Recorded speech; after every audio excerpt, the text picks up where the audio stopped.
আচ্ছা, কার কার আমের এই আচারটা পছন্দ বলেন তো? কার কার ভালো লাগে? আমার তো আম ব্যাপারটাই ভালো লাগে।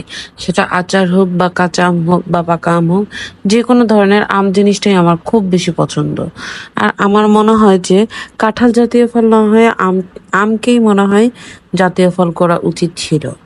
আমের এই আচারটা করতে খুব কিন্তু বেশি মসলার প্রয়োজন হয় না, কিন্তু এটা খাইতে এত বেশি মজা হয়, জাস্ট অমৃত। আপনি কিসের সঙ্গে খাবেন? তার সঙ্গেই যাবে। যেমন হচ্ছে, যদি আপনি ভাত দিয়ে ডাল দিয়ে এই আমের আচার দিয়ে খান, তাহলে তো এটা অমৃত লাগবে। তারপর যদি খিচুড়ি দিয়ে খান, সেটাও অমৃত লাগে। আবার এমনি যদি খান, সেটাও অমৃত লাগে। মানে এত ভালো লাগে। আর আমি এখানে কি কি মসলা ব্যবহার করছি সেগুলো সব তো দেখতেই পাচ্ছেন। আর আরেকটা জিনিস এখানে আপনাদের বলে দিই, এই আমটা কাটার পরে অন্তত 1 ঘন্টা আগে কিন্তু এটা ধুয়ে একটু নিংড়ান দিয়ে রাখবেন, যেন আমের গায়ে যে পানিটা থাকে ওই পানিটা যেন একদম শুকায় যায়।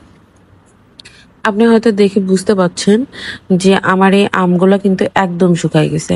আমি এটাকে সকালবেলা ধুয়ে রাখছিলাম, তারপর দুপুরের দিকে আমি এটাকে আচার করতেছি। আর এটাতে একটু তেলের পরিমাণ বেশিই দেই আমি। তবে অনেকে আপনারা চাইলে এটা কম তেলও দিতে পারেন। তবে আমার কাছে এই তেলটাও খিচুড়ির সঙ্গে খাইতে খুব বেশি মজা লাগে একটু, এই কারণে আমি তেল বেশি দিই। আর এখানে আমি একটু হলুদ দিয়ে দিলাম কালারের জন্যে। উম তাহলে সুন্দর একটা কালার আসে হলুদ দিলে, এই কারণেই হলুদটা দিছি। তারপর দিয়ে দিচ্ছি লবণ। যেহেতু আমার একটু টক টক, ভালোই টক আছে, এই কারণে একটু লবণের পরিমাণটা আমি বেশিই দিলাম। আপনারা আপনাদের আম অনুযায়ী দিবেন। আপনাদের আম যদি মিষ্টি হয় তাহলে এত বেশি লবণ দেওয়ার কিংবা চিনি দেওয়ার প্রয়োজন নাই।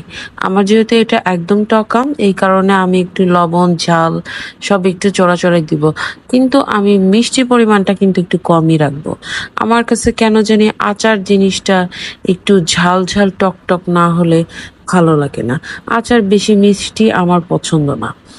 এখানে দেখেন আমগুলো অনেকটাই সিদ্ধ হয়ে আসছে। এই পর্যায়ে আমি এখানে গুঁড়া মরিচ দিয়ে দিচ্ছি। আর আরেকটা জিনিস এটা মাথায় রাখতে হবে, এটা কিন্তু এত বেশি নাড়া যাবে না। খুব বেশি নাড়লে কিন্তু আমগুলো ভেঙে যাবে। এই কারণে একটু কম কম নাড়তে হবে, যেন তলায় লেগে না যায়। এটা একটু খেয়াল রেখে নাড়তে হবে। তারপর এখানে আমি দিয়ে দিচ্ছি চিনি। চিনি দিয়ে তারপর এটাকে আবার উলটপালট করে নাড়বো। চিনি দেওয়ার পরে কিন্তু একটু হালকা হালকা পানি ছাড়তে পারে। সেক্ষেত্রে আপনাকে খুবই সাবধানে এটাকে নাড়তে হবে, যেন ভেঙে না যায়। এটা ভেঙে একদম গলে গেলে কিন্তু ভালো লাগে না। একটু আঁশ থাকবে, আঁঠির সঙ্গে লেগে লেগে থাকবে। আর এইটা খাইতে কিন্তু অনেক ভালো লাগে। যখন আমার তেল একদম উঠে আসবে, তখন যে মশলাগুলো আমি সব একটু ভেজে নিছিলাম, ওগুলো গুঁড়া করে এখন এর মধ্যে দিয়ে দিচ্ছি। যে এটা পরিমাণ মতো দিব, আমি সবগুলো এখানে দিব না। আমার আচার অনুযায়ী আমি এখানে মশলাগুলো দিয়ে দিব। আর চেষ্টা করবেন মশলাটা একটু শেষের দিকে দেওয়ার, তাহলে মশলার যে অ্যারোমাটা এইটা থাকে, যেটা আচারের সঙ্গে খুব ভালো যায়। আর এখানে দিয়ে দিচ্ছি আমি শুকনা মরিচের গুঁড়া। আমি একটু ঝাল ঝাল করেই খাবো, এই কারণে ঝালের পরিমাণটা একটু বেশিই দিলাম। তারপর আস্তে আস্তে এটাকে নাড়তে হবে। চালটা এই পর্যায়ে আমি একটু কমাই দিছি। আস্তে আস্তে নেড়ে এটাকে সুন্দর যখন একটা কালার চলে আসবে, তখন আমি এটাকে নামায় ফেলবো।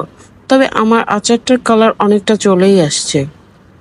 আচ্ছা, এখানে আচার করতে করতে বাহিরে সুন্দর বাতাস হচ্ছিল, এটা আমি খুব বেশি এনজয় করতেছিলাম। আর আচার করতেছিলাম, একটু ঝড় ঝড় ভাব হচ্ছিল, ভালোই লাগতেছিল যে ঝড়ের দিনে আমের আচার করতে একটা অন্যরকম একটা ফিল আসতেছিল। আচ্ছা, এখানে আমি খুব সাবধানে এটাকে নাড়তেছি। আমার আচারটা প্রায় হয়েই গেছে, আমি এটাকে নামাই নিব। আর এটাকে কিন্তু রোদে দিয়ে খুব ভালো করে শুকাতে হবে।